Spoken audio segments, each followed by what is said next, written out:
লাডলা, শুভ সকাল। শুভ সকাল লাডলা। শুভ সকাল রুনিয়া, ইমরাত সহ সকালের বাংলাদেশের সকল দর্শকদের। আর রুনিয়া, আসলে মহান শহীদ দিবস এবং আন্তর্জাতিক মাতৃভাষা দিবস উপলক্ষে লালমনিরহাটে প্রভাত ফেরি শুরু হয়েছে। আমি এখন কেন্দ্রীয় শহীদ মিনারে রয়েছি।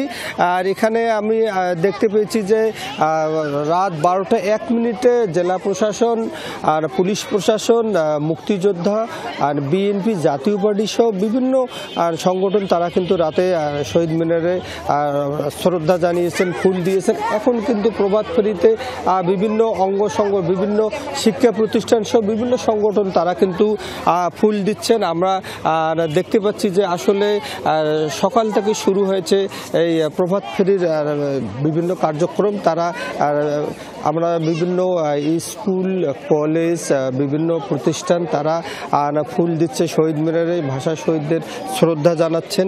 আর এখানে আমরা মুক্তিযোদ্ধাদেরও দেখেছি, তারাও দিচ্ছেন আর বিভিন্ন সংগঠন দিচ্ছেন। আসলে এই ভাষার মাসে আমাদের ভাষা নিয়ে যারা শহীদ হয়েছেন তাদেরকে আমরা শ্রদ্ধা দিচ্ছি। যেমন লালমনিরহাটে কিন্তু সারা দেশের নয়, লালমনিরহাটেও শ্রদ্ধা নিবেদন জানাচ্ছেন বিভিন্ন সংগঠন, বিভিন্ন শিক্ষা প্রতিষ্ঠান সহ আর বিভিন্ন রাজনৈতিক সংগঠন এবং রাজনৈতিক সংগঠন সহ মুক্তিযোদ্ধারাও রয়েছেন। আসলে এই ভাষার মাস, আমাদের এই ভাষার জন্য যারা শহীদ হয়েছেন তাদের বিনম্র আর শ্রদ্ধা। রুনিয়া, ইমরাত। আনিসুর রহমান লাডলা, আপনাকে অনেক ধন্যবাদ। আমরাও আসলে লালমনিরহাট থেকে শুরু করে সারা বাংলাদেশের সব জায়গাতেই আমরা জানি যে এটা হচ্ছে।